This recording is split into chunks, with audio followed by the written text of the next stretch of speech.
Hello and welcome to episode 74 of the award-winning combat sports podcast, The Boxing Show, with me, your host, Rob Tebber. As always, I'd like to remind everybody to please like, comment and subscribe. Turn your notifications on for more boxing content. I should just get like a thing that I just play. Put it on the screen. Yeah, it'd be so much easier. But anyway, it is roll fight it on week. The ticker on the bottom of the screen. So much easier. And sit there in silence while it happens. This is a pre-recorded message. I mean, you sit there in silence. I'm not always as lucky with Barry, unfortunately. But it is fight week in 2 weeks. But we're filming it today. So it is Fury versus Usyk, or Usyk versus Fury. Usyk versus 2. Fury. That's right. Not the undisputed heavyweight championship of the world. But something like that. How are we doing, guys? Are we excited? The fight is finally here. A big one to round off the year. Of course, we've got a certain that Inoue fella. I think he's boxing in a few days. I don't worry about him. But yes, Barry, Oleksandr Usyk versus Tyson Fury 2. Are you excited? Yeah, no, I am because it's like everything about it's brilliant. It's going to be a brilliant atmosphere. So the first fight was excellent. And there's no guaranteed winner for this one either because the first fight was so close. All right, it was so close, wasn't it? It was close, it was close. Yeah, I mean, so it's such a got and the two massive guys as well, which is always adds to the drama of it all. So, you know, I think the build-up's going to be great and ultimately the fight will be, if it's anywhere near as good as the first one, a joy to watch. Andy, what's your excitement level? What's the excitement check for you? No, high, and it will just get higher every day during the week because it was such a good fight. It was so good. And I think in the UK, at least, maybe because Fury didn't win, it didn't quite get the coverage after the event that it should have got. Maybe not should have got. In the mainstream media, obviously, he's going to get much more of a reaction if he'd won. And I think for that reason, how good that fight was has gone under the radar a bit because it was so good. You know, we talk about what you want from a major occasion and you want an amazing fight or a massive performance. And it was an amazing fight. And the hallmark of a really good fight is one that twos and fro's. And that's exactly what that did. Exactly what that did. It was just tremendous. And I think the closer it gets, the bigger and bigger it will get. There was a good atmosphere on the night, the best we've had during Riyadh season. I expect that to be the same thing again, and it was close. Come the end of the fight, I was clear in my own mind who I thought had won, but there wasn't that much in it. And sometimes a narrative emerges after a fight that you find a little bit confusing, and this one didn't emerge straight away, but as time has passed, from what I've seen anyway, it seems more that people are kind of rewriting history a bit and putting that down as a clear Usyk win. It wasn't, I mean, come on. It was a really, really close fight. I think Fury's got every chance of levelling the score. I'm not saying he definitely will. I've honestly got no idea. And it's that level of fight, isn't it? And so it's just what you were saying about rewriting history and stuff and saying it was a clear victory. I mean, the right guy won. I think we can all agree there. But, I mean, in this fight, I mean, there was more signs of Fury, except for the ninth round is the talking point of the whole fight, isn't it? Where Fury, you know, was arguably knocked out, really. He was arguably stopped. The ropes kept him up, and some referees would let him carry on, taking more punishment. Some referees would have jumped in. Would have jumped in, and very few would have done what the referee did, which is the letter of the law. The ropes kept you up and took the standing count. But there were times that I think Fury had enough successes there to think that he could knock out Usyk in this fight. Yeah, because there's a few times he hurt Usyk, but some of those uppercuts that he landed with were fantastic. A couple of nice body shots. Yeah, as well. Yeah, so you know, like massive pockets of success where you thought, oh, he can get the stoppage here. So to think that, you know, it's Usyk and it's Usyk who's going to be the one likely to get the stoppage and make Fury work hard, which is what you think might happen. But he's got to walk through shots first, like he had to in the first fight, to get that situation where Fury's tired. Can he do it?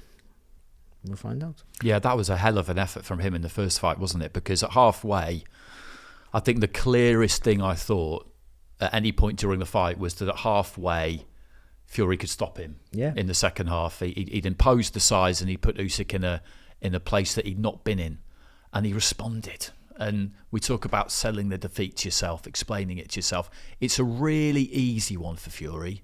Really easy. And I know he came out a few weeks later and said the problem was it was too easy.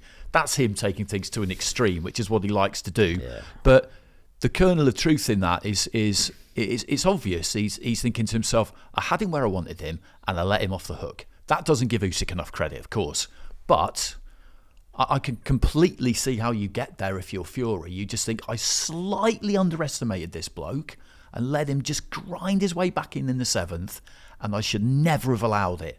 I should have kept my foot on his throat and strangled the life out of him. And for this one, yeah, maybe I need to be fitter. Maybe I need to work harder. For this guy, I need to be at a level I've not been at before. It's a real simple explanation if you're him. That's the way that Fury will sell that loss to himself. He's kind of come out and in a very Tyson Fury way said, I don't need to change anything, which I can kind of see if he's serious. I can see what he's saying to a degree, and I'm sure he understands that there are certain tweaks and adjustments that he does need to make. What are they, Barry? It's always we've heard it so often, certainly during his time at heavyweight, about Oleksandr Usyk, that you need to just get on top of him, stick it on him. We've obviously seen Tyson Fury, most notably in the Deontay Wilder rematch, completely change what he's doing, become that big man destroyer walking forward. How do you think he approaches it? Does he need to do more than one thing? Because, we've mentioned in the past, that first fight had plenty of ebbs and flows, plenty of changes of momentum. How does Fury need to approach the fight? You look at Fury and you say, he let him off the hook because he showboats a lot. But, because he's such an expressive fighter, you're going to get out with him. And if he doesn't do that, he can't be who he is. So with all that vulnerability that he gives you is where the magic is, which is a danger because he's all, we've seen so many times where he makes you miss by an inch, but also being dropped. I think that's the beauty of a maverick. You get the greatness and the vulnerability in the same package. I think he needs to be a little bit more assertive. He still has to be mobile. I don't think it's all about just pushing Usyk back, but when he does land, see, Usyk's the combination puncher in this fight, and Fury doesn't throw punches in combinations. People think he does. He doesn't. He throws in twos. So even when he throws 4 punches, he throws in twos. He goes bam bam. There's a gap, then bam bam again. It's usually the long shots, so all he needs to do there. But Usyk likes to fire off your shots. So Usyk's not pendulum motion, always putting you under pressure with the feet and the body and the presence. Not like he was as a cruiserweight where he would make you feel the pressure. It's the movement. So he keeps, for the big guys, he's making them think all the time. And the big guy thinking knackers you out. The brain tires you out. But when you're massive as well, that really tires you out. It makes you miss as well. That's worse. Hits you from angles you don't know where they're coming from. So you panic and your breathing changes. And I keep hitting the microphone. But all that affects your engine. So then when you get to the second half of the fight, certainly the sort of round 8 and round 9, which is a big factor, you're exhausted. And he was exhausted. And he does that to everybody. And he did it as a cruiserweight, but in a different method. Yeah, it's not the physicality, it's the speed. And the movement. But even this, all the time with this, he's not for big guys. They're used to big guys standing in front of him, so it's jab for jab, right hand for right hand. They're not used to guys going rolling as quick and moving as fast as he is. But Fury's a light guy, and he's been a faster guy, and light on his feet, not a light guy, light on his feet and fast. Moves like a middleweight for a heavyweight, and so he's been quite always the one who does that to other people. But he needs to do the 1-2, and then without losing the ground, step back and come back again with the same shots. I think it's quite simple what he has to do, but it takes a lot of energy and a lot of focus and a lot of discipline that he might not have anymore in his career. So because Usyk likes to throw off your shots, so when you throw, especially a 1-2, and you're committing with the shots, he slips and dips and slides and then comes in with bam bam bam bam. And even if he don't hurt you, you can't respond because he's coming beyond the shots. He's here or rolling underneath you, so he doesn't give you a target to hit back. But if you go bam, bam, and then keep the front foot there, but take a step with the back foot for Furies, you go bam, bam, and you're going like this, but you're still there. So Usyk comes at you, but then you can come back with the 1-2 again. I think that works for him, because then you keep the pressure on, but keep the mobility. That makes make any sense? So you've got to keep that lightness in your movements because you want the fluidity in your work, but also you've got to keep that constant pressure on him, on Usyk, because he suffers, because he knows he's at a disadvantage with his size. You've seen it throughout the heavyweight career. He struggles with the physicality, but because he's such a great fighter, he adapts, and also he doesn't use that physical. He doesn't try and push you back. Why do I want to push you back and just waste energy? I'll make you move. I'll just keep doing what I do. And he's so structured and mentally strong that he believes as long as he keeps just working and working, come that round 7, 8, 9, whether he's winning the fight or not, you're going to suffer. You're going to suffer more than he is, and then he has that will to push on late, which he does in all his fights. So for Fury, it's quite simple. He has to do keep it very simple, keep it very long, keep it strong, but keep the mobility in your legs to do that step in and out. Like I said, that. And for Usyk, he just got to be working like that all the time, bam, bam, bam, bam, bam. But I thought he would have been pivoting more on the sides than he did in the last fight. It was quite in and out with him. He was quite in and out with his feet, which again gets you out of trouble. But he was at the end of those long shots quite often, especially in the early rounds for Fury, and also because he was coming in direct. He was walking onto uppercuts, and sometimes he'd throw the shots and take a little step back. It wasn't because Fury got Fury's tall, whatever tall he is, who knows, 6'9", 6'7", whatever he is, but he got the massive long arms, longer than what his body should be. For what is allowed for his body, he's longer than what he's long because he's tall, but they're longer than what they should be. So you think you're in a safe range, and he gets you. And you see the thing with the Wilder fight, it looked like the gloves are too long. I think he's one of those. His arms are so long, it looks like the gloves are too he looks like the gloves are broken, doesn't it? Because he sort of extends and he sort of opens his hand with the shot, so he gets you on the end of it.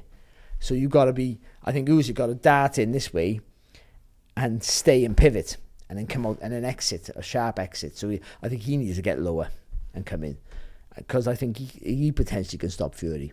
I think if he can get inside Fury's reach and stay nice and low and get inside, and then when he pivots, he does an exit straight away. He gets a view there that he can go whap and then move.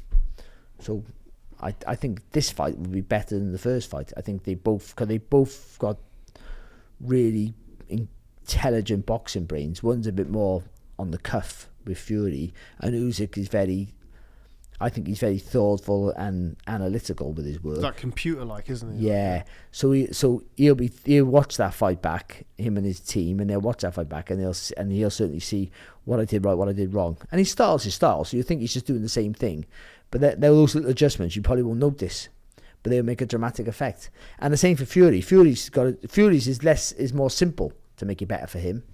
I think it's a fight that Fury can win quite well. I do this time. But I also can see Usyk knocking him out as well, ironically. I don't know if I can see Fury getting knocked out. His punch resistance and powers of recovery are just freakish. When you look at what's happened to him in his career, put down 4 times by Wilder, that generally results in 4 knockouts.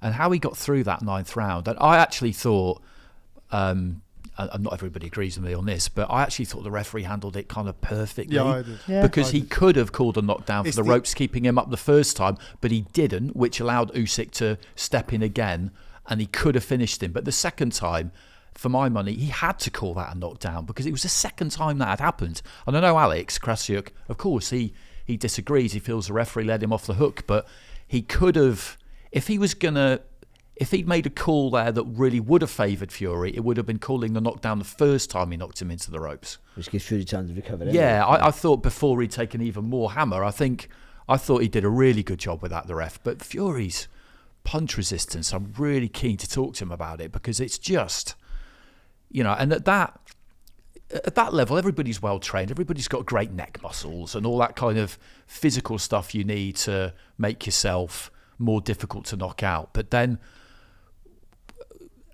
beyond that, it comes down, I think, to something just kind of like spiritual almost. How is it that he, I'm pointing at a picture of him, that he just seems to be able to almost refuse to be knocked out? It's, and whereas Usyk's got this incredible ability to halt momentum and turn it exactly when he needs to do it, which again is that's special fighters do that, don't they? They've got these individual things.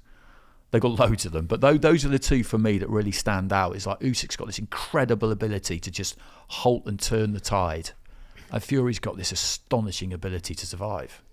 How much, Barry, do you think going into the rematch, the fact that Usyk did have, just to go back, also kind of comment on what Andy said about the referee. Also, because there were people, I mean, Alex Gracie was one of them who felt the fight should have been stopped in the 9th round. I disagree. Felt like it's the undisputed heavyweight championship of the world. You can't stop it. You've got to, by the letter of the law, then that's one thing. But if that's another fight, referees do say that though, don't they? They do take the. They do. They take. Yeah, you undisputed heavyweight championship of the world, and the fact that Fury was able to finish the fight as well. Not even that. Sorry, Rob. Okay, I love this. Sorry, it works there. but soon he's not even going to say sorry. Dictating the range. I'm going to do a drive-in tomorrow. I'm going to stop, just round the window and just go. Sorry, see if the car stops. But I mean, I'm just pleased that he said sorry. No, you're sorry. You're sorry. You will be sorry, if you don't shut up. But I don't know. I've lost my phrase now. Move on. I can't remember where we were. No, it's a case. No, I mean. Like, you have to take in the fact that forget about being the undisputed. Just a world title shot has to mean more. Otherwise, you stop that if it's a 6th rounder, wouldn't you? Yeah. But you wouldn't stop if it's a world title shot, because it's a world title shot. It should mean a little bit more. You should be given a bit more leeway that you had a fighter of thing. But if that was Fury, they'd be complaining. You would be complaining about it. Yeah. But the referee sees it how he sees it at that time. So, and the ropes kept him up, and there's technically a knockdown, and so, he's only doing what he should be doing. Yeah. But even after that, when he was up against the ropes, he was all over the place. Fury was, to be fair. Even then, you were looking at him thinking, another big shot, and he's done. Like, I thought he was getting knocked out. Yeah, I felt like he would probably go out for the next round and get stopped. And Usyk didn't jump on him. That's not really his style, but yeah, I felt the same. You see him, like, as the bell goes, because no further shot lands, does it, in the 9th round? As the bell goes, he's sort of in the corner, and you just think, like, that's surely going to be the end. But as you mentioned there, he's got these miraculous powers of recovery. I guess my question, I'm going to go to our head trauma expert, Mr. Andy Clark, shout out Neil Scott, is how much does that take out of him? Because that was a very hard 9th round. It was a very hard fight, obviously, for both men. And Usyk will have taken his licks, and I'm sure he was very sore in the morning the following day. But Usyk did almost get rid of Fury, and that was not a state that we've seen Fury in the past. We've seen Fury hurt, but I don't think we've ever quite seen him like that. I am interested to see if that does have any impact on his punch resistance in the future, being at the stage of his career that he's in, and obviously going in there with a guy who's elite level is more than likely at some point in those 12 rounds to find the target again. Yeah, it's a good question, and it's a really interesting one, and it's kind of a key one, because I agree that was the nearest he's been to getting knocked out, because the famous one where he gets up on 9.5, he's sort of okay when he was kind of okay. He wasn't unconscious. People think he was out, and then he came around and he got up. The referee's really interesting on this, Jack Greasy. He said the reason he was happy to count and not wave it off was because Fury had kind of one knee up, and if you're out, that doesn't happen. We've seen that down the years. It's like you're poured onto the canvas and your limbs settle with your arms by your side and your legs out straight, or they collapse underneath you. But this centrifugal force just puts you in that position. He wasn't in that position, and he could see him slightly tensing his hands inside his gloves, so he knew that he wasn't out, and that's why he counted. Clever that is. Get the blood pumping. That's exactly it. He knew what he was doing, and he took the time he did, because he felt like he needed to give his legs as long as possible to come back, because if he got up too soon and stumbled, then he would have waved it over. So that 9th round was the closest he's been. And you would think that has got to take something away from you, but I don't think he's normal. I know, honestly, I really don't. Right, when it comes to his punch resistance, I don't think he's normal. There's something about him, and you can look at it two ways. Usyk can look at it and just think, I very nearly had him out of there, I can knock him out. And Fury can look at it and just think, but you didn't though, did you? That's what Fury said. He said, well, people are talking about he hurt me. He said he had how many free shots and he couldn't put me away. So, but again, we all know this at this stage of the fight. We'll say whatever they need to kind of make that their reality. But Fury's also not a guy who, because he's never done this at any point, he's not a guy who is, who would at this stage of their career? It would be strange if he all of a sudden thought, okay, well, I could just dine out on my chin now. No. You can't knock me out. Nobody can knock me out. He's not going to give anything away, but you know that if he gets caught, you're going to have to produce something supersonic to put him down and keep him down, because nobody's been able to do it. See, ironically, I don't think, it's going to sound weird, I don't think his chin's great. his recovery. Yeah, that's it. So like, and that's what your chin is, really, isn't it? Yeah, I suppose. Yeah, in that sense. But I mean, what I mean, he can be knocked on. He can be. Oh, I know that division they can all be knocked on. I mean, but he is vulnerable because he leans up, he leans back, and that's what I was talking about. That when you take that step, when you leave your front foot there and take rather than lean back out the distance like he does quite often, use all that range, and get caught coming up. If he steps back, that keeps you either on a level plane when you come back. So you're coming out of the distance, but your front foot's still there, so you can come back and keep pressure on them. But also, you're not sticking your head up, chin up high for them to just dip low and throw over the top. Or quite often, when you do that step and keep your front foot there, take that step back and take your weight with it, you quite often come low, which makes it even better because you're a smaller target to hit. They don't give them a target. But they're still going to try and throw, and then you come back then with your legs bent with more power. So I think if he worked on that, and there's less things that he has to work on than Usyk has to work on. I feel, even though Usyk, won the first fight, I think there's still the adjustments I think that he has to make to be a little bit more effective, or take away those, not to make Fury less effective in those early rounds, takes a lot more work for Usyk. Do you think Fury will feel like he just kind of like gave those first few rounds away in a sense? Because with scoring the fight, I thought it was a pretty easy fight to score, but the rounds that people seem to disagree on, if they did, were the first three. 4, 5, 6, Fury won. 4, 5, 6, 7, Fury won. Yeah. 8, 9, 10, 11, Usyk won. 12, close, but Fury. The first three was where... Yeah. If you scored it to Fury, you gave. I thought Usyk won the first three, but not everyone agrees on that. I can't remember. I'll have my scorecard somewhere. But anyway, I don't know whether or not, because there is always this notion with Usyk that because he's a smaller guy, he's going to be on the back foot from the opening bout, and it's just not how he fights. No, it's just not how he fights. I mean, he'll dance around to get back into the centre to go again. But I mean, it's all, he's a pressure fighter. He's the mover. I thought he was busier in those first three and won them. And whether or not Fury was just having a look and just trying to see and wait, feel some shots. How hard can this guy hurt me? No, he can't. Let's go forward. Let's, that sort of thing. I don't know.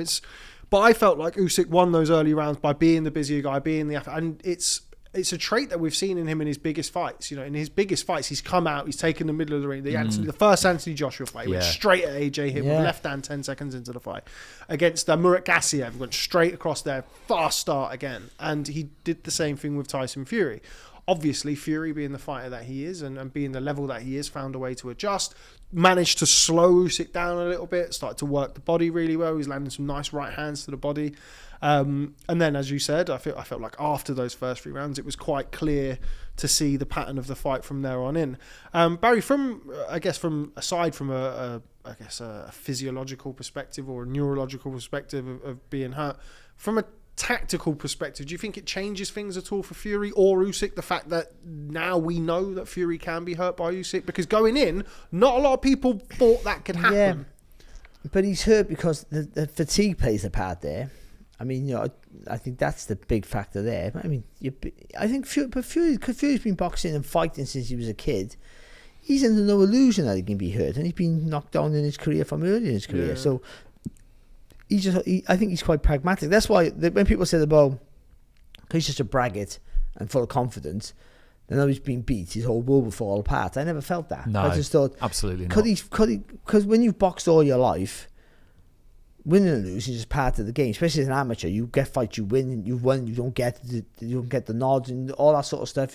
Some fights are close and you lose, so you've experienced that already. And even though as a pro he hasn't, and he thinks he's unbeatable, but still, it's you'll be gutted and devastated, but you'll get over it quick. And I think him more than others, because he'll look at just things, I've done this wrong, I've done that wrong.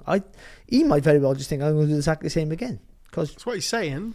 Well, yeah, what he says and what he does, two different things. But saying that, the Wilder second fight, he said, I'm going to go at him and for his biggest him. Fight, he kind of does that. Remember when before he boxed Vladimir, he did the bit with Johnny Nelson, didn't he? When he said, I'm just going to go in the ring, I'm going to feint him, I'm going to do this, and when he throws it, I'm going to lean back. And Johnny Nelson said, what are you really going to do? He said, that's what I'm going to do. And that's what he did. Yeah. He did the same thing for the Wilder rematch. And you just said that was just psychological bollocks. And he came and he did exactly what he did. I feel like he will.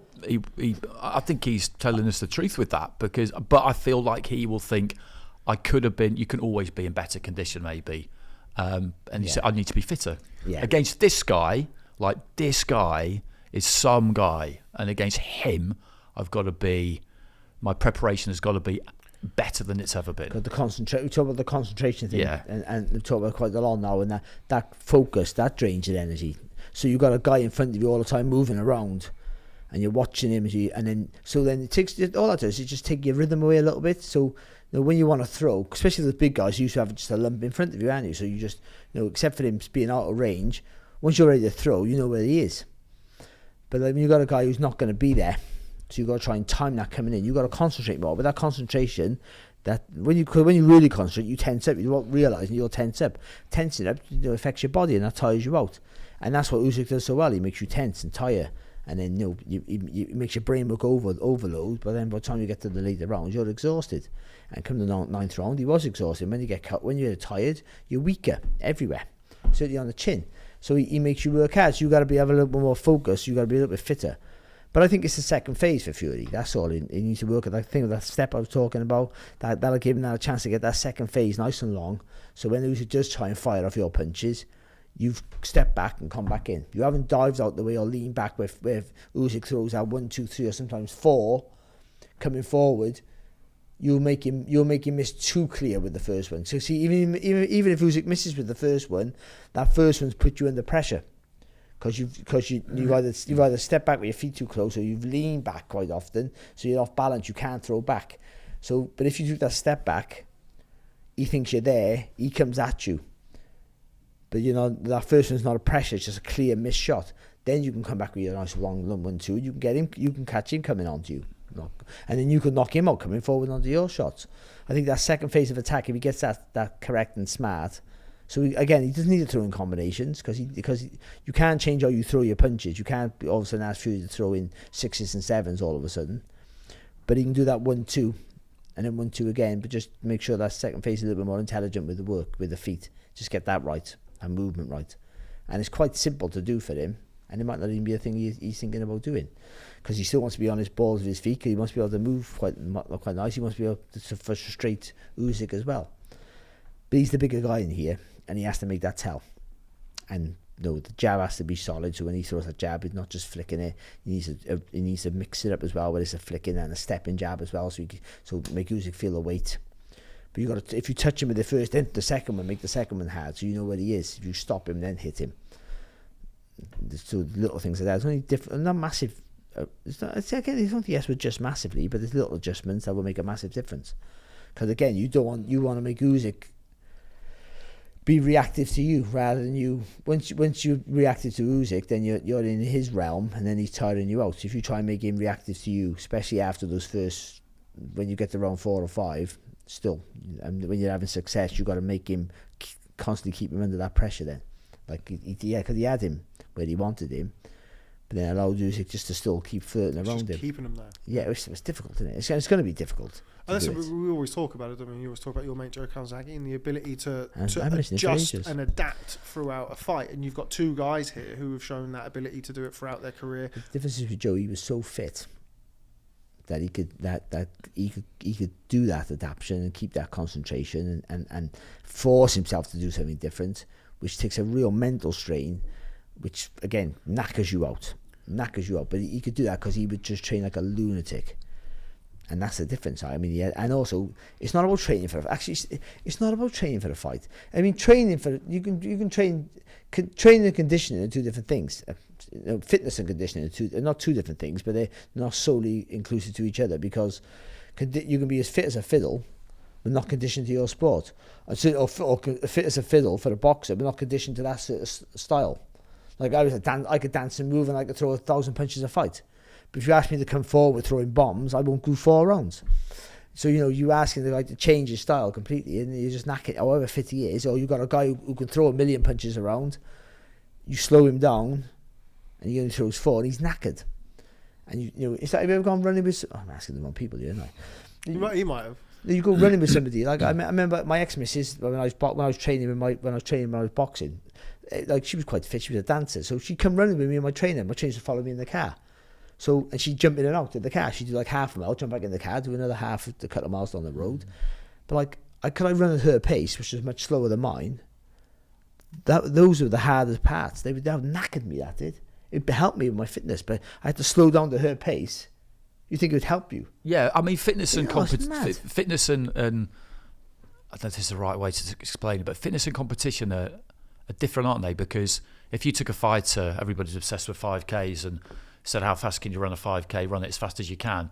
They'd be able to do that for you if they're running by themselves round a track.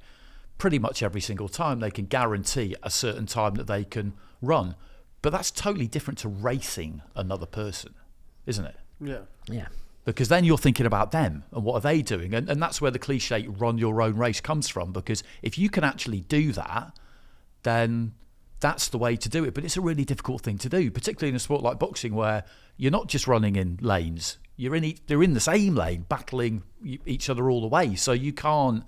Everyone's fit. Like, everybody could do however many rounds on the bag and in sparring, but then when you're actually in a race, it's totally different. And it's able to dictate the pace. It's not always about having a high pace. Again, go back to repeat myself, but it's very important. People just think if you train hard like a lunatic, which you should, then you're fitter than him. But good technical boxers can slow people down to a standstill, and they're exhausted because they were like, they're like this. I want to fight, and they can't do it, and it knackers them out.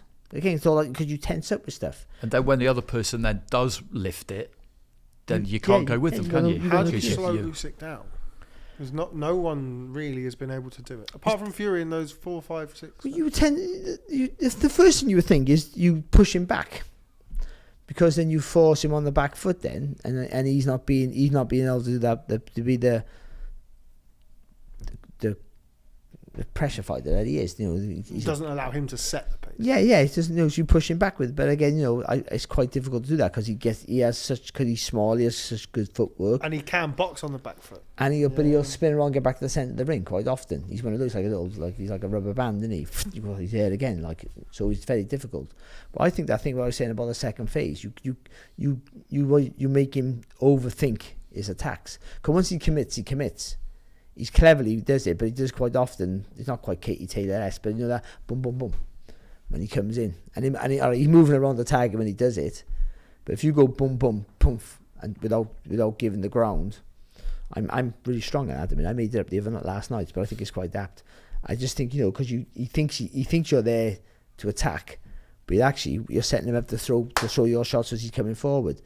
Then you're making him reactive to you more than he wants to be. And then you tire him out. I don't know if it'll work, but I mean that's the best thing. If you can take him, like he's a reactive fighter, but I mean, he makes you panic from his work and his movement. If you can just like make him panic about what you're doing, but ultimately, being a big guy, you got to make him feel the pressure and the power and the strength somehow. And Fury's he can be physical, he can lean on you, but I don't think that'll be that much of a factor with Usyk, because I think you lean on Usyk, he just goes limp. Very clever on the inside. You don't. I mean, he don't fight fire with fire. I mean, my trainer used to say to me, when a guy pushes you back, just go with him. Let him push you back. Don't worry about it. Just put your arm inside, let him push you back. Referee will break you up.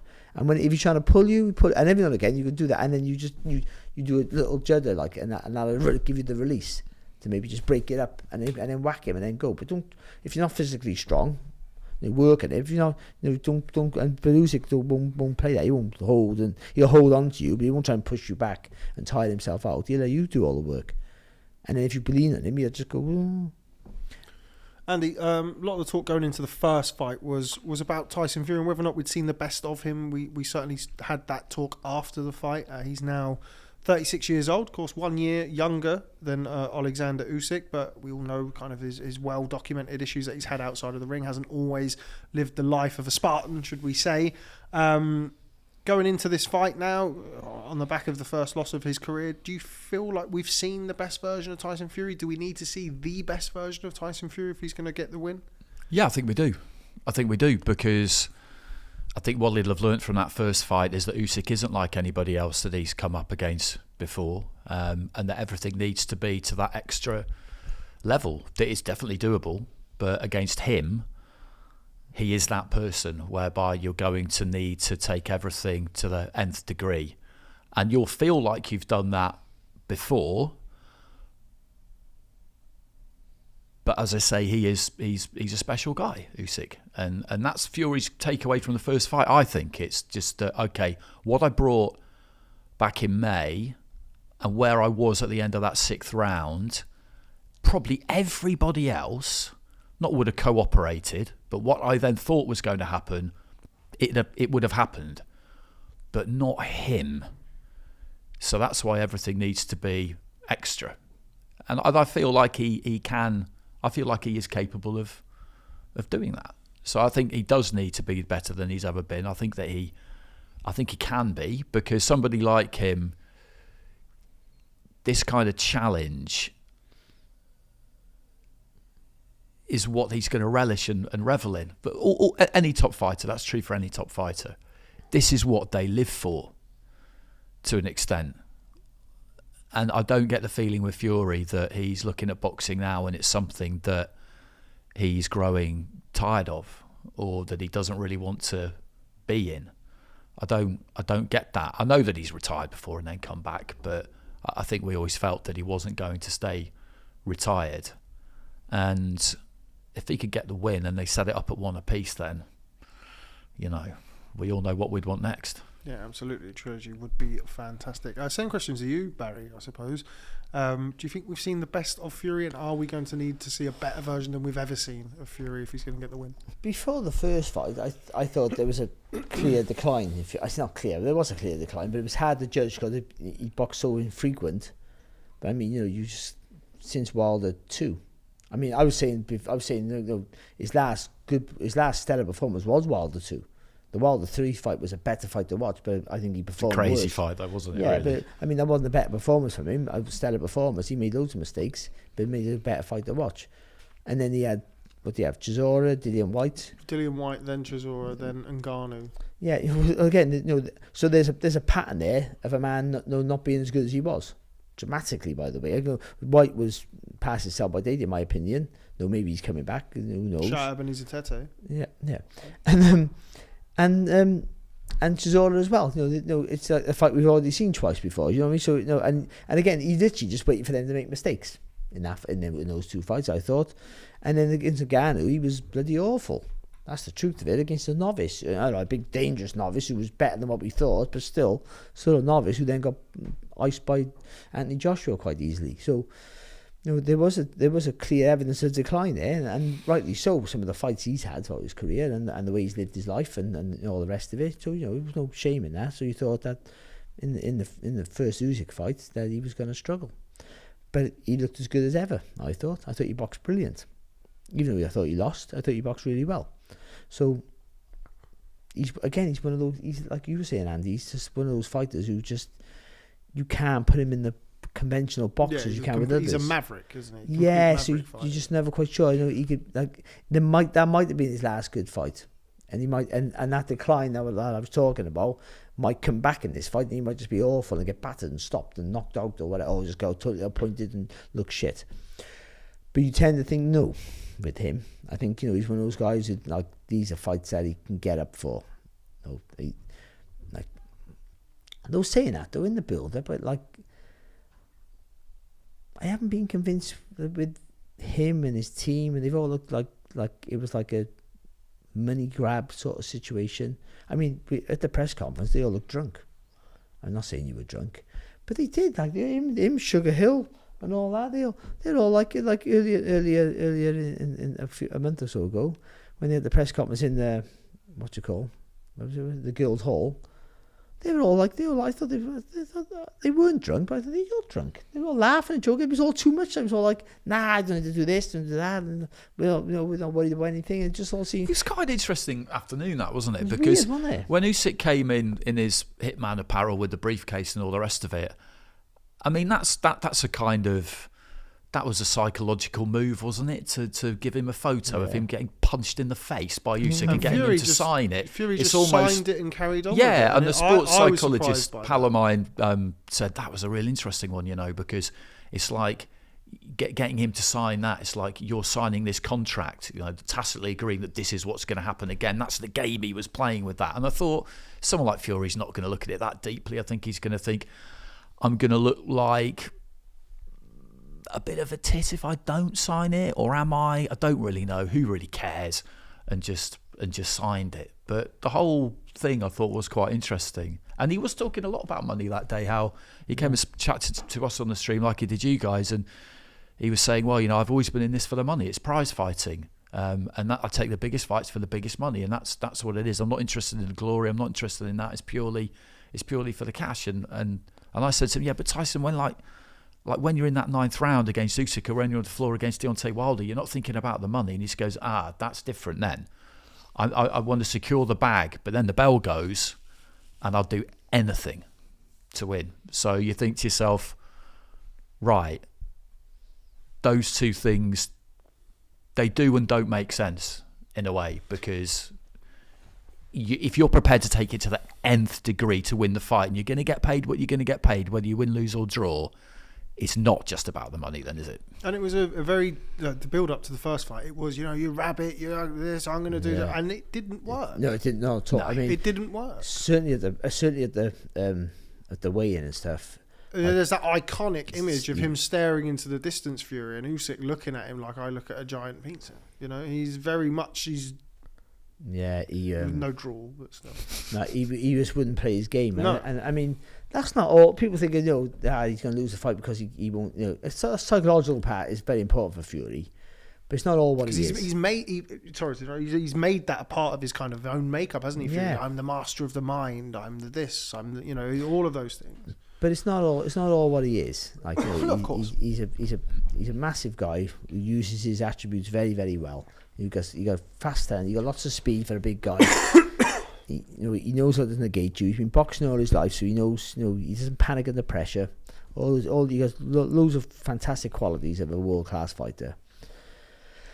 But he understands the psychological aspect, and if you're weak psychologically, he'll find that, and then he's got you before you get in the ring. Usyk didn't work. And it doesn't work with every fighter he's been in with, by the way. But it didn't work. Wilder didn't like it, did he? No. Wilder. He knew the. If you let him in, then you've got trouble. You've got trouble. And Wilder in that third fight, he fair play to him. He turned up to stuff. I kind of felt like he would have been better off, with hindsight, doing a Dillian Whyte and just not coming to stuff, rather than sitting there and sticking his headphones on and kind of trying to ignore him, because there's not really any ignoring someone like Fury. I mean, it's impossible. Yeah. But it'll be interesting to see what he does during fight week, won't it? Because I think they'll be respectful of each other, and he won't waste any energy on any of that stuff. I think he'll be very businesslike. I think if Fury's businesslike, Usyk will put it on him. Yeah, possibly. I think he'll try and turn the tail. Because he'll think, that'd be interesting. I want to unrattle him now. Because I think he unrattled him by him not being rattled. But you look at all this, like you look at Wayne, you look in great shape and all that. None of it matters. It all matters how you are on the night of the fight. I mean, that build of the day, the night before.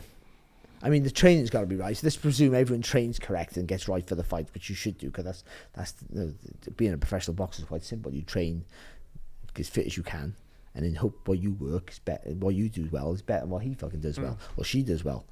But like, the night before is where all the demons come back to haunt you. If you skip camp, if you skip training sessions, if you haven't made the weight right, not for these guys, it doesn't matter. But even then, being a certain weight is an optimal weight for, like Usyk weighs pretty much the same all the time, doesn't he? Mm-hmm. But it's like, that's what comes back to haunt you. And then on that day, when you get in the changing room, you start getting ready for the fight, you start getting your kit on, the gloves, it all gets more tense and more, and that's that control you have in yourself. You got to be up for the fight. You got to be concentrating. But you also can't let it consume you, otherwise your bottle will go. However tough you are, you lose. You can be your own worst enemy. Actually, you can lose the fight yourself. Not what he's done to you and being scared of what they can do. It's like getting in your own head. So you've got to get in your head. It's weird actually. Now I think about it, you've got to get in your head, because you got to be going. Listen, this is for you. This is everything. You got to be all right. You got to put yourself right on the edge of the cliff without falling off. You've got to be on that edge to be right for the fight. Like mentally, forget about physically. Mentally, you got to be there. But like if you go over the top, you just swallow yourself. You suffocate, and then you go. You see some fighters go, and they come on the ring walk, and they just go, oh fucking hell. Don't want to be here, and they try and style it out, and you can see it, can you, with some, they just don't want to be there. And it's usually fighters who are like up against big names, like against Canelo. They fancy the fight, and they're not scared of Canelo, But then when the Canelo night turns up, or the Joshua night, or the Hatton night, they all sit over and they go, oh, this is not what I was looking forward to this. Now I get it. Don't want to be here all of a sudden. And then they're 4 rounds ahead before the fight starts.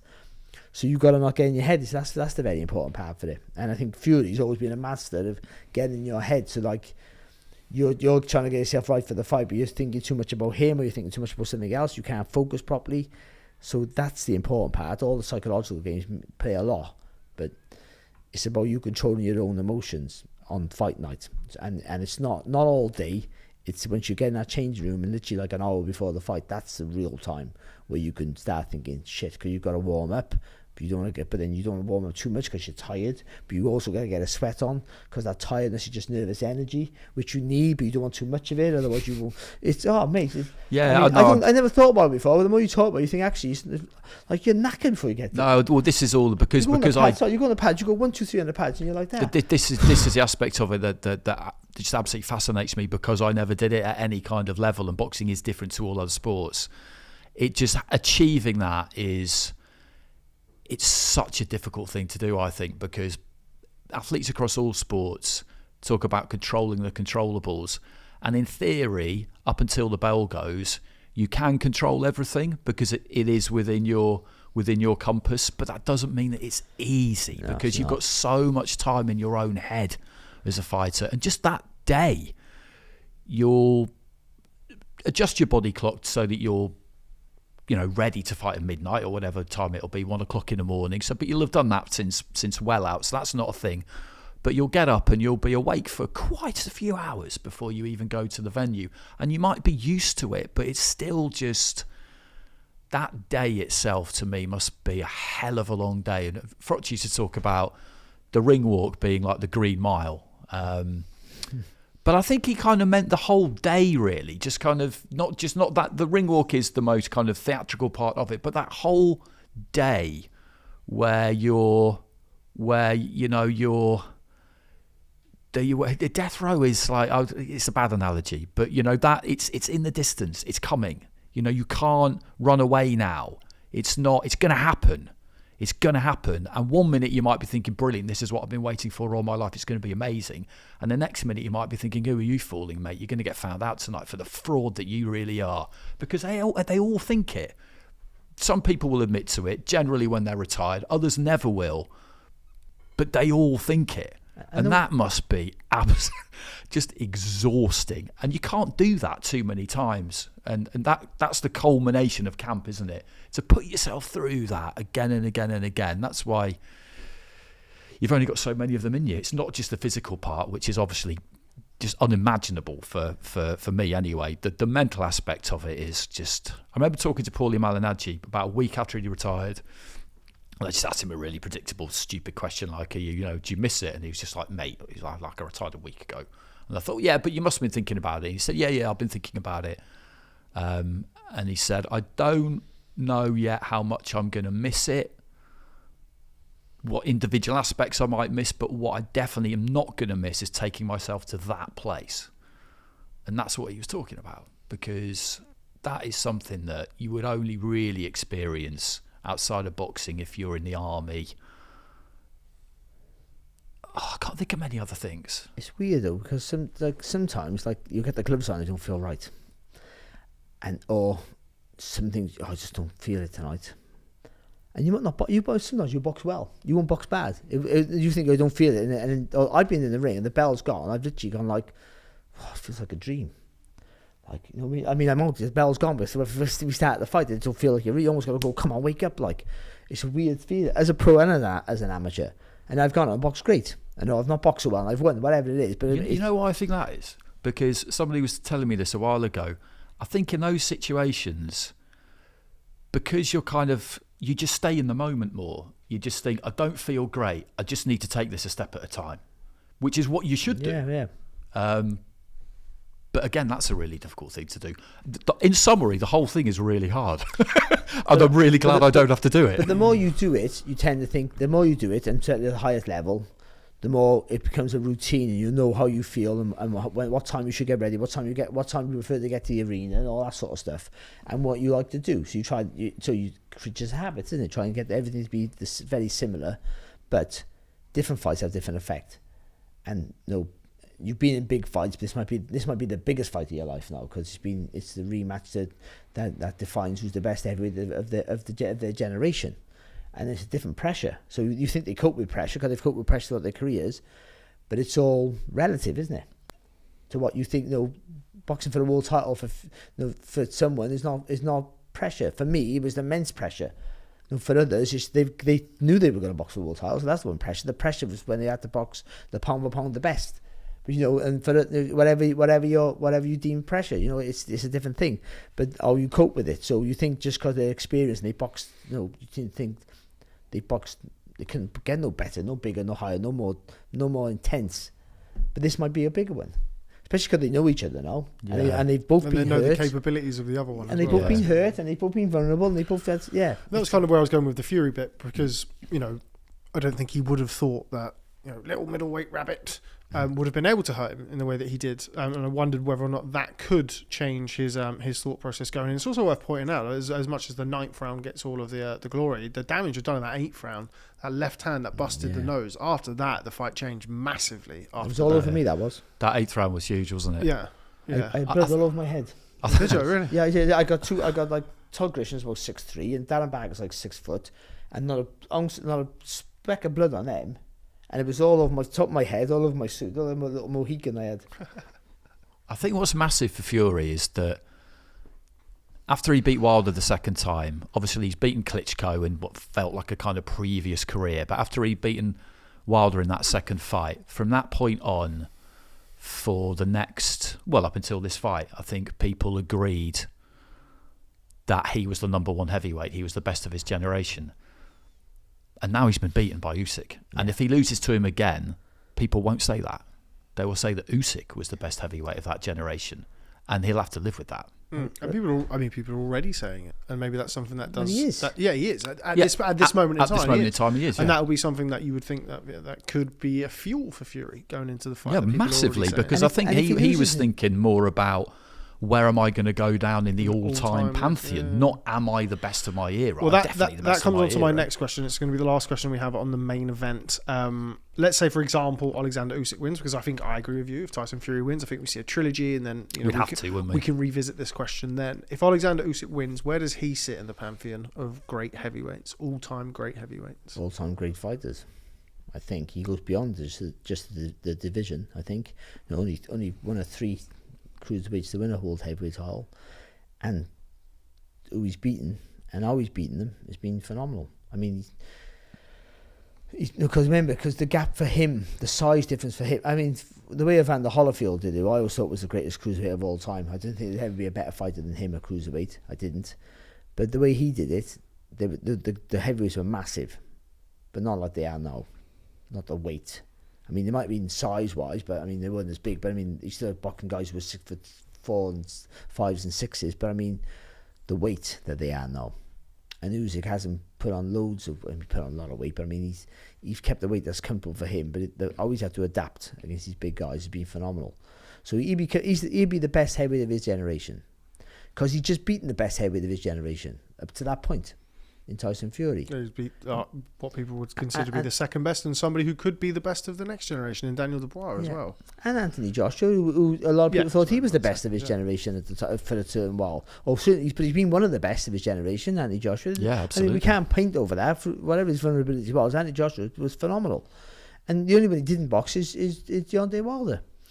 And that's not even a question now, because Deontay Wilder's fallen by the wayside, so he put himself out the running anyway. So. Yeah, there was never a moment in time realistically where that fight could have ever happened. No, Usyk versus Joshua. Usyk versus Wilder. No, but I mean, he's beaten sometime and now Dubois come onto the scene and he's beat him, and like Dubois doing better now since that, so that bolsters his case. So yeah, you're right. He beat the old crop, the current crop, and the new crop. Not bad. You can't get better than that, can you? And you look at he did similar himself, didn't he? Tyson Fury, he beat the old crop in Klitschko, he beat the new crop, the current crop in Deontay Wilder. He just didn't, and he would have beat the new crop in Usyk if he would have beat him, but he never. So if he wins Usyk and he beats him twice, then he's the standout of his generation. I mean, pound for pound, maybe the standout of his generation. Okay, right. We spent much more time on the main event than I expected to, so we're going to try and whiz through what is a very, very good undercard. Andy, going to come to you first we stick with the heavyweight division, and we mentioned there about the past, the present, and the future. A couple of prospects on this card. We're going to start with a certain Moses Itauma, who steps in with Dempsey McKean of Australia. Over 10 rounds, I believe. Another step up for Moses Itauma, who really hasn't put a foot wrong so far as a professional. Obviously coming off that second round destruction of Marius Vac, becoming the first man to stop Marius Vac so quickly. Do you anticipate Dempsey McKean giving any problems for Moses Itauma? I kind of hope he does, because he's a good fighter, Dempsey McKean. He's a proven guy to a certain level, and I think he kind of looks at this and will be thinking to himself, what's happened here? Because everybody's talking about this guy like he's going to be the next coming, and he's going to take over when Fury and Usyk finish and become undisputed champion, like it's a given. And he has been really impressive, Itauma, but it would be good to see somebody ask him a few questions and test him. And you've got to feel like McKean is capable of doing that somebody at the kind of level he's at and has been at will be capable of doing that, because I'm a believer when it comes to Itauma. I am, but it is always possible that there's a bit of groupthink going on and we're all just agreeing with each other and possibly getting a little bit carried away. Although when you look at the performances, he really has delivered. He's not really done anything I can think of to make us question the confidence that Queensberry and most seasoned judges have in him. But I kind of almost feel like it would be a good thing, if not we saw him stumble necessarily, but that he's in with somebody who is capable of giving him a bit of a rougher ride. Yeah, I think Dempsey McKean's young, big, tough. Yeah, technically okay as well, I think. So that's a real good step up in class, I think, there for Itauma. But his variety in his work, his movement, like he moves so well. He looks smaller than he is. Like I say it all the time, it's true. He's a big lump, isn't he? But he makes him look small because he moves so well. He stays nice and compact. He said something interesting recently in an interview that he did. He said that I learned how to box when I was a little guy, and it reminded me of Oleksandr Usyk, when Usyk obviously was lighter in the amateurs.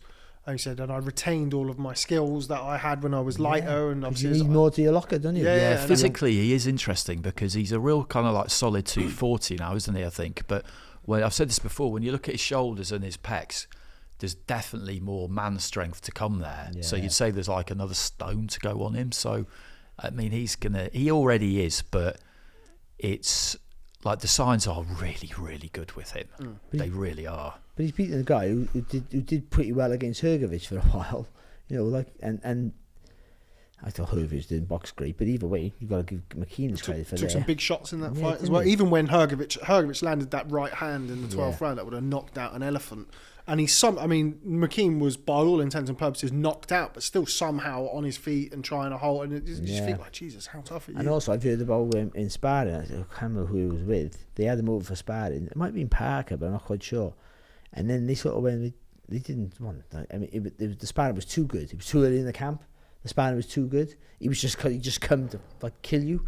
You know what I mean? Like you sort of wanted it, but like, hang on, we're not quite there for the training yet. So I think they held back a bit. It might not have been Parker, but I think it was. But so he got plenty of desire, and also he was the name they were talking about for a while. Like he's a prospect. He's gone from a prospect now to a stepping stone for another prospect. The boxing. I know that must be boxing is. Yeah, that must be a mad thing. If you're top rank fighter. But I think just the variety that he has, the movement and the angle of the shots for Itauma, the timing, everything about him is just quality. And I think because Dempsey McKean's pretty much there, boxes painted by numbers, pretty much. it'd be too easy for Itauma. It won't be easy. I mean, in the end, it'll be easy. I think he stops him, and I think he stops him earlier than Hrgovic. I reckon it goes 8 rounds. Which would still be good, you know. Get No, those I think it's 8 rounds are very good. No, that's great. I think as in from the development perspective of an Itauma, you get 7-8 rounds under your belt against a big strong man. I think he's at that level now. In that division, you can always get an early knockout. He's at that level now where the guys are physically tougher, their vision's better, so they can see shots a bit better. Than McKean will be able to block a lot. Will be looking to work as well, so that'll give you'll take more time doing your work because you know punches are coming back. And good punches, not just wild flings. They're going to be correct shots down the middle, so you're going to be aware of what's coming back, which just means you can't be fully committed to your attacks. Every now and again, you'll get a quick knockout, of course you will. But I think that's all that sort of mid-fight stoppage is what you'll be looking at now for him. But I mean, it'll be a real statement for him. And then he talk about being, trying to get that record of Mike Tyson.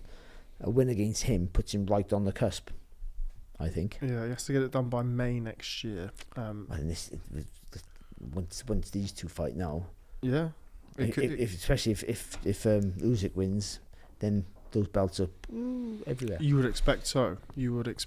Okay, sticking with the heavyweight division, going to go back round. So I'm going to start with you, Barry. Johnny Fisher against Dave Allen. Johnny Fisher, of course, last seen in action with a first round stoppage win over Alan the Savage Babic. Now finds himself against Dave Allen, who we've not really seen an awful lot of over recent years. The most notable fight that we've seen, of course, was a loss to Fraser Clark on a Boxer show. Johnny Fisher sort of progressing fairly nicely, but it does feel like this is a name on the record as opposed to a development as fight. The Babic thing was, so like a name that people go, oh, Babic, but that was never going to be a competitive fight. And I don't see this as being that either. I mean, Dave Allen is technically skillful, but I don't see it being a trouble for Fisher. I like Fisher. I think he's massively improving, actually. When he first turned pro, he just looked like a big heavy lump who was like, just strong and had power. But I think he's worked on his game. I think he spars everywhere, he goes around the gyms, learning his trade, and I think he's getting a bit more speed in his work and a bit more thought to it as well. And I don't envision him having too much trouble, and I wouldn't be surprised if it was like a 1-2 round job. I think he hits hard, and he's big and he's strong, he's fresh. And he had that injury with the shoulder. Was it the shoulder that kept him out? Yeah. So Fisher, was injured. Yeah, Fisher, yeah. So we'll see how that is. If that's fine, I don't think he has a hard night at all. Andy, I mentioned that the last time we saw Dave Allen on kind of a big show, should we say, was that loss to Fraser Clark, where he never really got going that night in Manchester. It was on the Eubank Smith 2 undercard. Didn't really get going in that fight. Was stopped in 6 rounds. I'm just checking Boxeo now. Due to a perforated eardrum. I know it was quite a scrappy fight. There was a lot of fouling, low blows below the belt. Do you anticipate him giving Johnny Fisher something to think about? Could we see an upset in that fight? I don't think so. He's had a real interesting career, Dave. I was there for his kind of heyday, if you like. I remember I did his fight against Nick Webb. I was ringside when he beat Lucas Brown, and he's the kind of character you were just drawn to because he was fun. And you wanted the best for him because he just seemed like, and I think this has proven to be the case, a genuinely pleasant person. And maybe didn't make the best decisions at times in terms of the fights that he took. The training situation at times was pretty shambolic. And I think he looks back on that now and he sees that.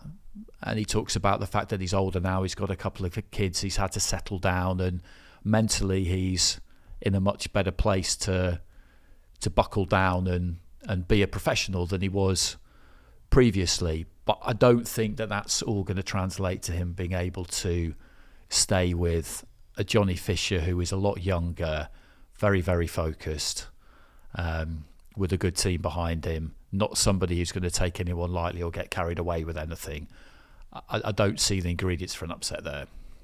Isaac Lowe against Lee McGregor. Not really sure what to expect from this one, Andy. This is the wild card of the night, I think. Lee McGregor, as we all know, once upon a time, former British Commonwealth and European champion, or British and European champion, not sure if he won the Commonwealth, but highly touted.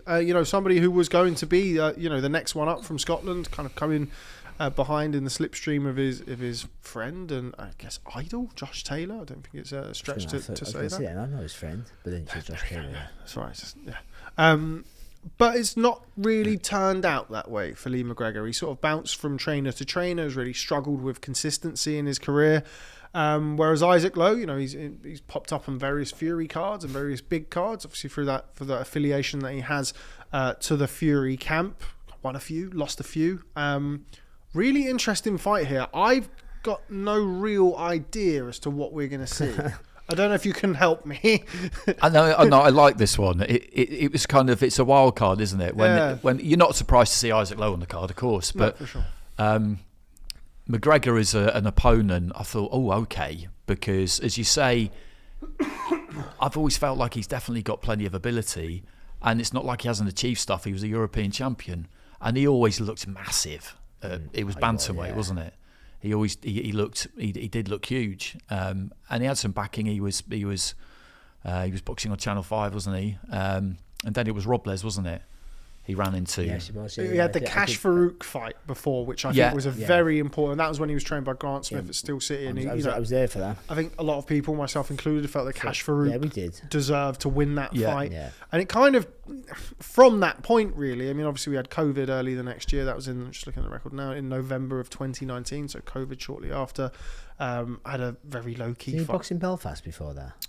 Before that, no, he boxed in Glasgow a few times. I think maybe after. No, sorry, go on. No. No, he did. He boxed. Yeah, Vinny Legrand. That was later on. Yeah, not before. Yeah, the flyweight. Vincent Legrand, who dropped him early in the fight, didn't he? And that was again that sort of period of time was really interesting for Lee McGregor because he would mention there he boxed on the Channel 5 shows. He was trained by Shane McGuigan, then trained by Grant Smith, then trained by Ben Davison, and had the Diego Ruiz fight on the back of the Vincent Legrand fight, which was the draw, which I felt he was very fortunate. And besides that loss to Eric Robles Ayala, who we saw Liam Davis deal with in spectacular fashion, it's been quite few and far between appearances from Lee McGregor in the ring. He's 27 years old now, which, I mean, remembering him as that young pup who came through, won a Commonwealth title in his fifth fight against Thomas Asomba, which is a very good win at that stage of your career. I mean, he really needs this. He really does. When he got the call for this, he must have thought, Christ, this is what a result. Well, he was supposed to be on Channel 5, wasn't it? They'd agreed to do it on Channel 5. Oh, no, yeah, it's been a while in the making, hasn't it? And it got, I think it was, injury or whatever. It's not happened. But, just to echo what Barry said there, you'd feel like out of the two, this is really must win for Lee McGregor. I think so. And if he has any anticipation or any goals of... And I think you have to make him the favourite as well, even though like Lowe's boxed at the weights, longer than he has. I still think that he's big, McGregor, and I think the pressure the way he fights with hands, high pressure, lots of long straight shots. I think Lowe will struggle with that a little bit. But we'll say that Lowe, you look at Lowe's career, you got a few losses, but good company. He had two on the spin, didn't he? One was Lopez. Yeah. I did that fight, and the other one was Nick Ball. You know what I mean? We just won a world title recently, so it's like the only losses he's had. Yeah. And he had a draw with he's had a few draws. Ryan Walsh, Chelan. It's been a bit unlucky when it comes to major titles because Ryan Doyle as well. A British title, European title. We could be saying like former European and British champion, and then you think, Well, I thought the Ryan Walsh, he was probably lucky to get the draw there, though. That was on the Super Series fight, wasn't it? Yeah, something like that, wasn't it? Yeah. But either way, he's a good talent fighter, loads of moves, and he was doing all right against Lopez. I mean, he got dropped, but he got up and he had a couple of rounds where he really dug in really deep. So, do you know what? He showed loads of bottle there. And no one knew how good Lopez was at the time. He just looked like a big punchy Mexican. They come and go, don't they?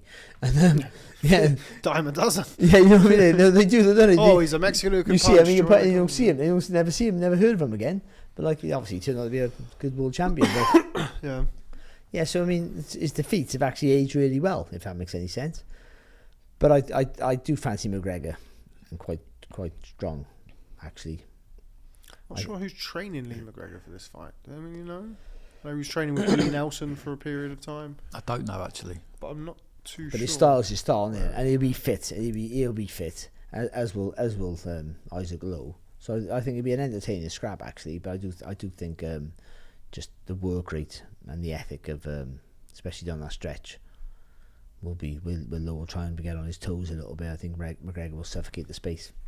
Yeah, it's difficult as well. As we know, Lowe's not a big puncher. Yeah, difficult to deter. Snappy though, but decent movement, can sort of walk you into a shot. But I'd be surprised if he's able to hurt Lee McGregor. Yeah, because you got that real tight defense. Yeah, and he is a big lump as well. I expect him to be very full at the weight. How do you see it? Oh, God, how do you see it? No, I mean, I would make McGregor the favourite as well, because I think he's kind of the more rounded fighter of the two. But it's huge for him. It's absolutely massive for him, because Isaac Lowe will get other opportunities. He'll be on the undercard as long as Fury Tyson Usyk is still 3, as long as Tyson is still boxing, he will get other opportunities. Yeah. But it's going to be a good fight. Okay, a contract, isn't it? Hopefully people's attention span is long enough to still be with us an hour and a half into things, and we're going to go for me and Barry. We're going to do our predictions, right, Barry? We're going to start. We're going to go for. I can't commentate on it. The first. Don't be so silly. We're going to go for the first fight of the night: Johnny Fisher against Dave Allen. I think Johnny Fisher, at very close points. No, I think Johnny by KO. And how many, Benny? 2. Okay, I'm going to go for Johnny Fisher. I think it will be kind of similar to the Fraser Clark fight, where it will eventually be pulled. With Dave Allen maybe just taking too many shots coming forward, not really, getting in position as he does, and then I do think he's cute enough and tough enough to maybe go a few more, but I do see a pretty one-sided fight there. Sticking with the heavyweight division, Moses Itauma versus Dempsey McKean. My first thought was he gets taken the distance but wins massively, but I'm going to say Itauma in 8. Okay, I'm going to go slightly earlier than that. Itauma in 5. What do you think, Shadows? I'm going to go for Itauma in 5. I think McKean is tough, and he showed that he was tough against Hrgovic, but Hrgovic was very poor, I thought, that night. I think he rocked up like a guy who expected to hit this guy and he's just going to fall over. That's his career, isn't it? Yeah, and that's not what I see Moses Itauma doing. No. I just feel like the speed, the youth, the freshness. Yeah. McKean's not boxing since that fight against Hrgovic either, which is not ideal. Not, and Hrgovic is a bit slower to see. Yeah, it's different. Yeah. Hrgovic is just pouring without just looking to. What am I trying to land? Yeah, he's like that. He likes boxing ball people, so you can see his safe in the reflection in their head. I'm so pretty right now. Isaac Lowe versus Lee McGregor. I think McGregor on points. I got no idea. No. Yeah. It's really hard, that one. So much like non-boxing stuff that you have to think. Where do you take your form guide? Yeah, I just think. What do you look at? I mean, it's yeah. Just think about the style of it. That's all. I just think he'll suffocate the space of Lowe. I think with their hands high and will be on the jab and pushing back a bit. And Lowe will be sharp and fast for the early rounds. Who knows? Yeah, I'll go for McGregor points, but I'm not confident at all in that fight. And I mean, he's boxed less than 5 rounds in since that Ayala fight. He's fresh as a daisy then. If you live the life, and I'm not sure he does live the life and has lived the life over the course of his career.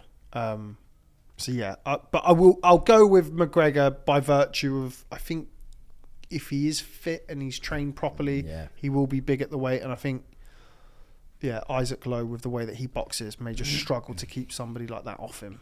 I think so. Main event: Oleksandr Usyk versus Tyson Fury. And I don't want to really commit to that one. I sort of alluded to talking to the mic. Yeah. Let me give my prediction. I'll give my prediction. Like football players. Yeah. Though I think the build-up, I've sort of alluded, I think that Usyk might do enough. I think Fury wins. Okay. On points. There we go. I don't know why I think that. Because I think the first fight was close enough, and I think because I think everyone's massive on Usyk now to do the job, and he's good enough to it. And I think it's a really hard fight to call because the first one was so close. But I think Fury will. I think he'll just be a little bit better if he can be. Okay. There you go. I'm going to go for Usyk. points. I picked him in the first fight. It's kind of silly to not pick him. But I picked Fury in the first fight as well. I sort of feel the same sort of way. Yeah.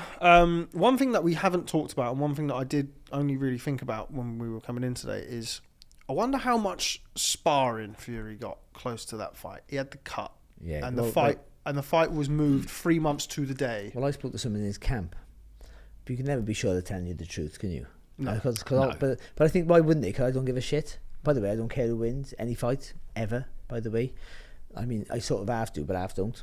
Unless it's Bam. Unless he boxes Chocolatito, then he's a bully. But, by the way, I don't think that fight will happen. Yes. Fuck for that. It's like a worst nightmare for me. I spoke to Robert Garcia about it. Obviously trains Bam Rodriguez. That's like watching the wrong I literally said to him, I was like, please don't fight Chocolatito. And he's like, man. He's like, I love him, man. We don't want to see that. And I was like, please, I'll remind you of that if it gets me. But anyway, go on. What was I saying? I don't know. You spoke to a member of Team Fury about... And they said he didn't spar at all. It doesn't... Well, I mean, because the size of that cut and the fight got moved exactly 3 months, which was, by all accounts... But it was the money. Yeah, by all accounts, that 3 months was the maximum period of time that they could have delayed the fight. Yeah. And I do wonder how much that could play a factor going into this, and not having that sparring close to the second. And because it was the big thing, was they said it was the money. I mean, that 10 million was like, oh fuck, you wouldn't risk it, and you wouldn't, would you? You risk the fight because there's ultimately, as much as you think you pull out these sort of fights, you can't pull out. Had a rematch clause anyway, didn't he? What's that? Would have had a rematch clause anyway, didn't he? He goes, go into the fight. Okay, we might not be fit, but we do enough to win. But if we lose, we get a rematch. I mean, but ideally, if you can delay it further, you would, because you still want to win a fight. Of course. I mean, money's a massive factor, but when it comes down to the bare tax of it all, once the money's sorted, it just comes about your ambition because ultimately, at the end of the day, at some point in your in a fight, when you walk into the ring, you go back to the kid who wanted to be a champion, a Welsh champion, British champion, English champion, world champion, whatever you want to be. You go back to that. It's all about just ambition to achieve. If the money's irrelevant, and if money's on your mind when you get in the ring, you're getting beat. At that level, if you're thinking just about the payday, you're getting battered, absolutely battered. Sonny Edwards. If his mind, I'm not saying that was it, but I mean that sort of thing. That's what happens if you got a different focus, except for winning that fight solely. Then at that level, you can't compete. So, but for the build up, I didn't spar for my last fight because I had a problem with my brain scan. I didn't want to scan me again. The guy would have beat me anyway. It's irrelevant. But all the sparring in the world would have helped me. But it just, you still train hard, you still think you can win, you just adapt your training accordingly. But that's what it's the same for all that. Like Usyk had a problem with his camp, I'm telling you. I don't know, but he would have done by virtue of the fact he's 37. No one has a perfect camp. No one has a perfect camp. Your hands, your legs, your feet, your neck. Something always happens, but I mean, just that's how life is. Yeah, I missed the train this morning again into work, and it's the same thing, isn't it? Yeah, it's exactly the same thing. Exactly the same thing. But yeah, I am going to go for Oleksandr Usyk. Decision in a similar fight. I think Usyk will start well. I think Fury will adapt and win the middle rounds, and then I think when it gets to 8 rounds in against Usyk, it happens with everybody. And I do wonder where Fury is like in his career. I'll tell you what though, I picked him to win early and I stuck with it. And the press conference a while ago in the girls' hall, the way they were talking, laughing and joking and everything else, and it was way away from the fight then. But I thought, they've packed up and they're just coming for the money. That was my first thought. But I'm an idealist. I like to think that they couldn't really be, because there's such a wind up. You just not quite sure. But I mean, the whole camp, everyone, even Andy Lee, who was on the broadcast with us, they were all joking and laughing around. But it's 10 minutes, so isn't it? Yeah. You can't take that. They do that every time. But they all looked. As I said, they all thought they were all drunk. Could have been a plan, couldn't it? Or just having a laugh and turn up to the press conference. Or just thinking, these things are quite tedious. You're here all day. Yeah. Tyson would have sat down and done hours of interviews before that. And you got to get through it. And then the more important bit for us anyway, and that everybody gets to see, is right at the end of the day. And by that stage, you're probably just thinking, God, I wish this was over. Yeah. And you just, whatever mood you're in by that point is whatever mood you're in by that point. It's not that deep. Sometimes, it's not that sometimes people are playing games. Sometimes they're just like, mate, I could really do with a sandwich. And, you just say a few things and just get through it.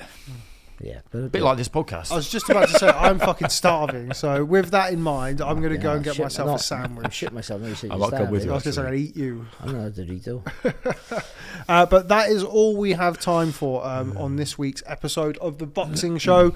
I think you guys technically will be in Saudi Arabia when this airs. When you go, going on the. I've got an overnight flight on the Sunday night.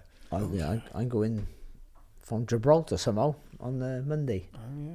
Yes. Oh yeah. Ebenezer Tete will be with you trying to get a heavyweight fight. He's a goodie, isn't he? He's great, brilliant. Live on the zone. Why are they boxing in Gibraltar? Don't ask. But anyway, moving on. Thank you very much for those who have stayed with us for an hour and a half, and of course to Mr. Barry Jones and Mr. Andy Clark. Let us know in the comments who you think will win. Well, there's 6 fights, but let's just start with the main event. Tyson Fury versus Oleksandr Usyk, part 2 for not, but really, the undisputed heavyweight championship of the world. Thank you very much for joining us, and we'll catch up with you in the new year.